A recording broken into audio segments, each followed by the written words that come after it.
Today I'm doing a video on my Denali D4 lights and how they function, how I have them installed on a KTM 790, 890 Adventure.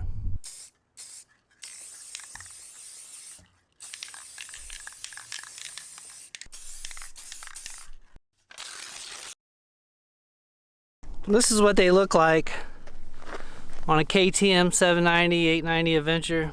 I like these lights so much that I had them on my BMW that I had to put them on my KTM. And they don't flash. That's just the shutter. Super high shutter speed because I'm out here with a wide open aperture. But to me, there's just a lot of benefits to it. But I'll get into the pros and cons. Well, let me show you how I got them mounted up. I have the spots on. I used to have floods, then I did a hybrid, one flood, one spot. But now I'm with both spots. I want the distance. I want to be able to get the reach. I'll get into how I got them set up, but right now I'll show you how they're mounted. This is Denali's mount here for the D4s on the KTM.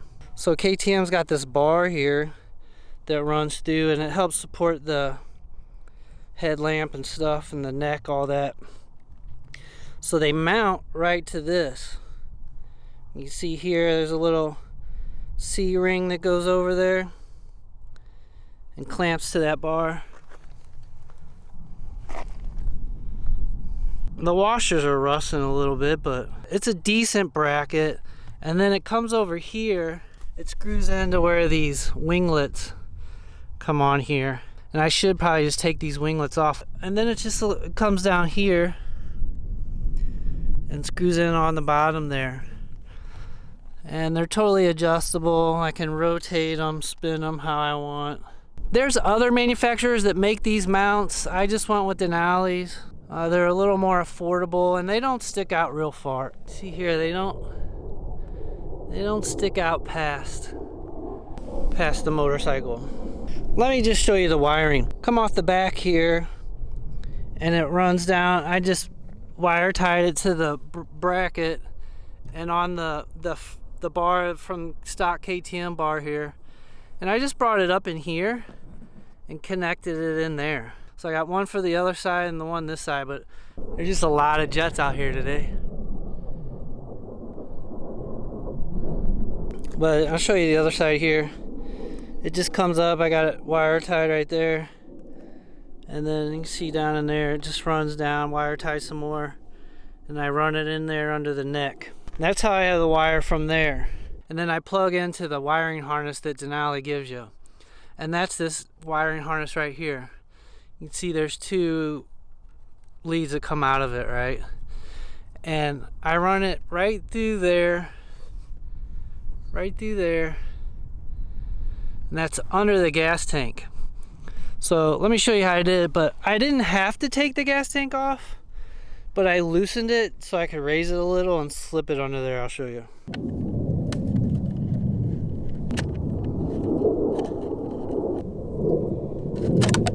As you can see here, I got the CAN bus. It's the Cansmart. That's what Denali calls it, Cansmart. And this is like the unit for each motorcycle, right? So I had the BMW. It's a different unit to work and function with the BMW. So when I took my lights, I had to buy new mounts, but I also had to buy a new Cansmart. So it functions with the KTM. It's got several attachments for more auxiliary lights, tail light, all that kind of stuff. And you can see here, I'm just running it over and I hooked it. It hooks here to this harness, one end of it. And then part of it hooks to the battery, as you can see here. Right, I got my extra stowed over here, but you can see this cable right here. It's coming down and I went right through there.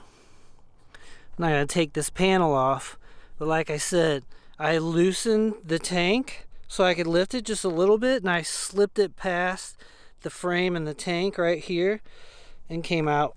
As you can see right here, I came out and then did the rest of the harness under the... So on the BMW, it used to be back here and you had to run it all the way up, but KTM, it's right here.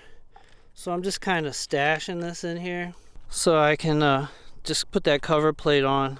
But that's how I have it mounted up. I'm sure people might find better spots. it has an indicator light on it, tells you if it's having trouble or not, and then there's your to hook up to it, your port to hook up to it. But all right, let me talk about some of the pros. The biggest pro is it produces a ton of light, and it's at your control, right? I have the power of the sun whenever I want, basically. That's pretty awesome. The second biggest thing is, like, people see you a lot easier. These lights allow people to see you, and it's a pretty big factor. So you got 1, 2, 3, it's like a triangle, right? And people can judge distance with the triangle way better than one light, right? The triangle helps with depth perception. So people see you a lot easier and they realize you're a lot closer to them. And another pro to the Denali D4 lights is that I can high beam people and like I can overpower them. You're riding on a motorcycle and somebody's high beaming you. When I kick these babies on high, 100%, they turn their lights off. I don't know if that's always a good thing, but for me it's a good thing. Let's talk about some cons. I think one of the cons, I don't know that it's a con, but I need to mention it, it's just price. I would say they're pretty pricey at about $700. It's pretty pricey. But with that said, like, you're paying for quality. These things last, you know, this stuff is guaranteed. They believe in their product so much that Denali guarantees it. So if you ever have any trouble, they'll take care of you or they'll work you through it to solve it for you.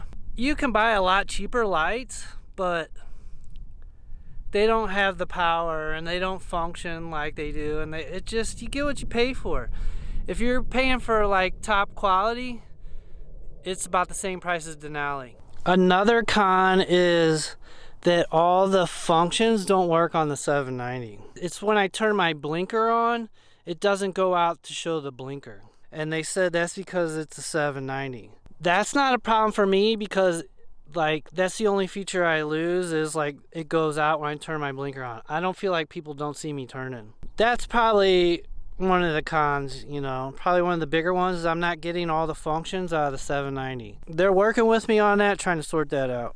Another thing is, like, if you want to control the intensity on the fly, you have to buy a secondary button for KTMs. Like BMW has the wheel you can turn and like change the intensity while you're riding. Let me explain how I got it set up. Like, and you can control the intensity with the computer. You hook it up to the CAN bus, your computer, and you can change all the features and stuff on it.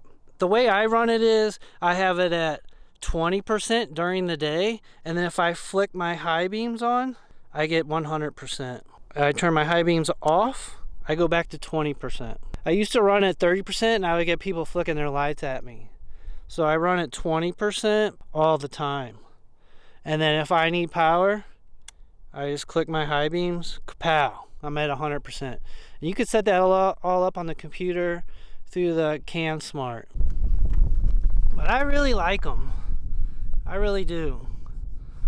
I had to have them, I had to keep them. It's a necessity for me. I think in veteran riding, you need the auxiliary lights. And just having the triangle allows people to see a lot easier. They can determine how far away you are, so I think it prevents a lot.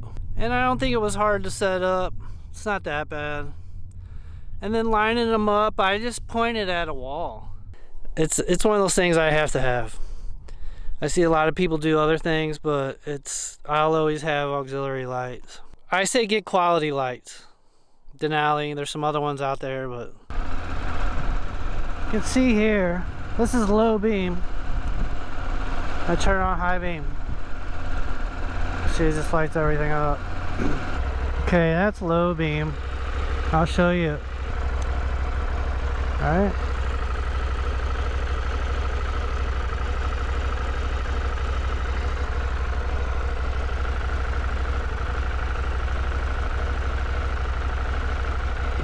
Throwing lots of good light. My flash to pass. Yep, pretty good. And that's a look at the Denali D4s, how I installed them and how I got them mounted on a KTM 790, 890 Adventures. I hope you liked the video. Give me a thumbs up if you did. Thanks for all the support. You want to see more content like this, go ahead and subscribe. I'll see you on the next one.